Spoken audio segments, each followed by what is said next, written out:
Elon went on Ted Cruz's podcast last week and said this. Listen to this. How real is the prospect of killer robots annihilating humanity? 20% likely. Maybe Wow. 10%. On what time frame? 5 to 10 years. Elon's timeline is disturbing. In just a decade, we could face robots capable of violence. This isn't just sci-fi. It's a stark warning about how quickly we might lose control. Who is really benefiting from this rapid advancement? The elite might be manipulating us into this technological arms race. 5 to 10 years.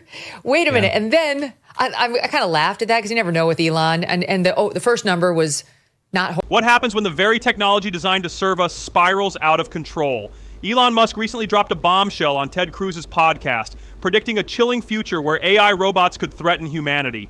With alarming reports of violent humanoid robots in China, it's time we confront the terrifying implications of our technological advancements. Are we blindly marching towards our own demise? Horrible. 90% chance we live and they don't destroy us. But, if they do, what's happening within the next decade is alarming. But then there was this headline. It was in the Post. It was everywhere, New York Post, about violent humanoid robot snapping. Look at this in China. This is at some factory in China where it freaked out. Look at it on its alleged controller. Look at this thing for the listening audience. This thing is hanging from like a mini crane. It looks like a robot with a head and arms and so on. It's an all black robot and it's waving its arms around maniacally, like picture an attack of killer bees. That's what it looks like is happening to this thing. And it's out of control. Go ahead. This is an enormous risk. And I think Elon puts his finger on it precisely, which is there's a class of robot that we've used for decades, right? Like in factories, pick place machines that don't represent this risk. What is this risk? This is a humanoid robot that is completely, independent in its movements and has software that can fundamentally be altered and hacked. And there is no understanding of how to create a kill switch for this. This is a game changer. Without a reliable way to shut down rogue AI, we're playing with fire. The tech giants pushing these innovations have a responsibility, but instead, they prioritize profit over our safety. Are they willing to risk our lives for their bottom line? These things. It's not universally accepted, and it's not universally developed and understood how we could do that. So that is a tremendous risk that you could root these robots, right? You could have a foreign adversary figure out that there's an entire group of robots that are deployed in this country, hack them, root them, because they all have to be connected to the internet in some way, shape, or form, and then introduce some instruction set that causes them to be extremely violent. That is 100% likely. The question is, do they do it, or do we think about it in terms of the way we think about nuclear arms, where there's a mutually assured destruction so nobody does it? But I think Elon is right. The capability is at hand, and the more we see these humanoid robots manifest, that is probably the single biggest tail risk that it represents. It's very scary, I think. Yeah, it's super interesting. Let me just say this, Jake Al. Yeah. It starts off, you don't hire the thing when it looks scary and it's hanging on a crane. You buy it because you see articles talking about how this is from a company called the robot's called Protoclone, created by Clone Robotics, because they tell you it's the world's first bipedal musculoskeletal android. This is a different company and a different robot, FYI. But it shows it twitching to life and kicking and moving its arms and elbows. And what they tell you is it's going to memorize the layout of your home and kitchen inventory. It's going to wash your dishes and clothes. It's going to make sandwiches. It's going to pour drinks. It's going to set the table. It's going to hold and retrieve items. It's going to vacuum, clean, shake hands, and even talk. So fun. It's like a pet that does all of your domestic chores. And all is well and good, Jake Cal, until it freaks out like the Exhibit A. Yeah, it's he's not being bombastic at all.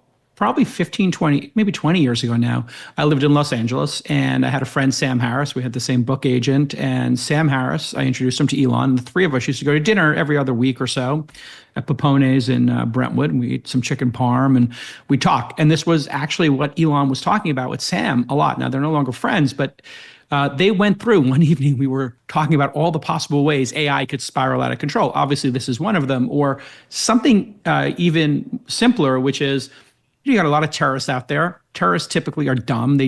You very rarely have a sophisticated attack like 9/11. Thank God. But imagine terrorists or people with really bad intent having access to these computers and making their version of COVID, which apparently was made in a lab, according to the New York Times and the government and everybody, and Fauci covered it up. It's conspiracy theories are becoming Nobel Peace Prizes, very quickly these days. Record time. It's unbelievable. The time between it being a conspiracy theory and somebody win a Pulitzer is getting down to like 36 months now. It's weird as journalists, right, Megan? It took like 40 years for the Catholic Church to actually admit that they were, doing horrible things. And for that to get even then,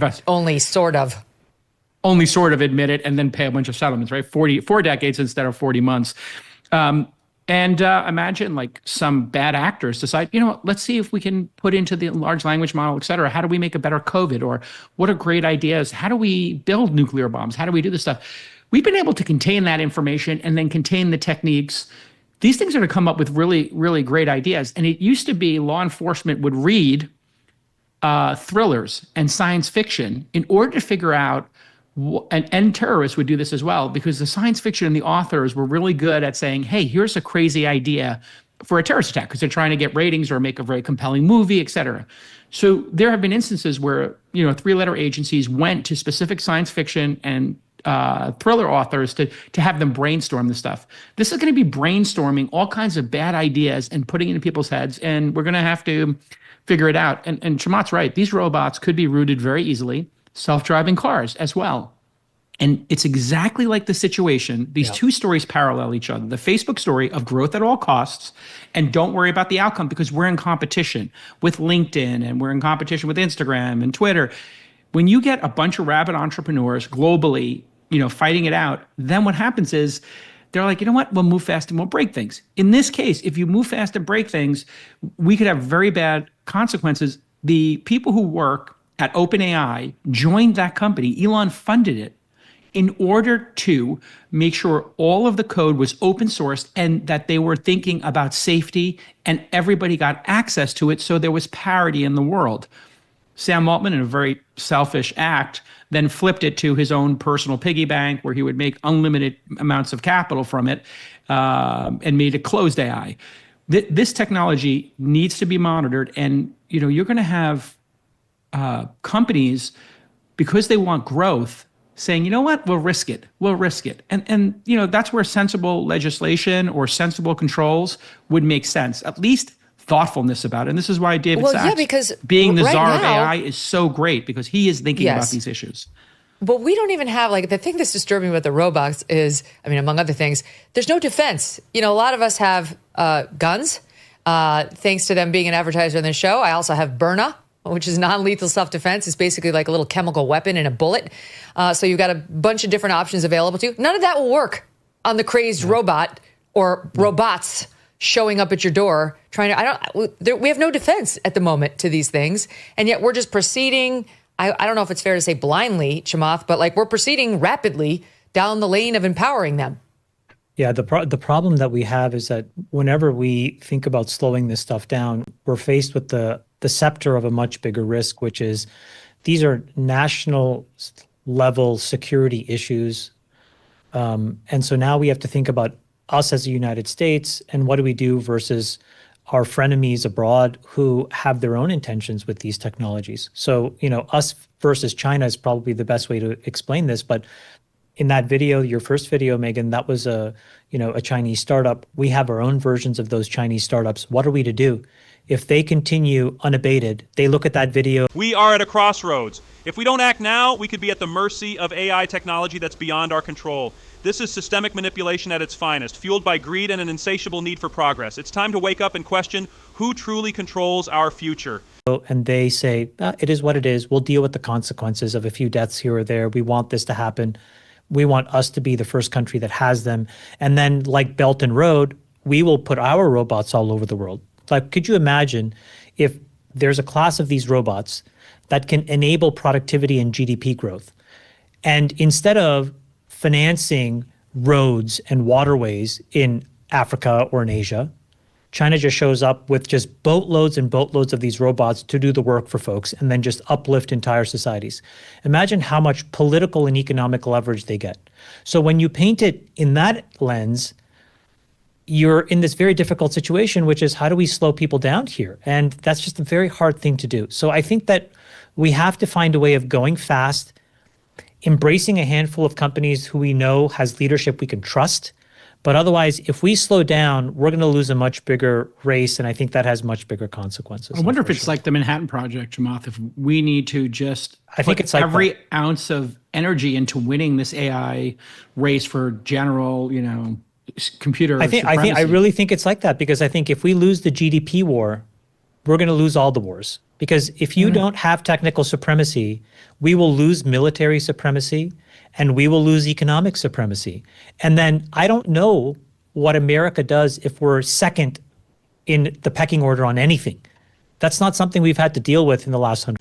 As we stand on the brink of a technological revolution, we must ask ourselves, are we the masters of our creations, or will we become their victims? Are we prepared for the consequences of our innovations?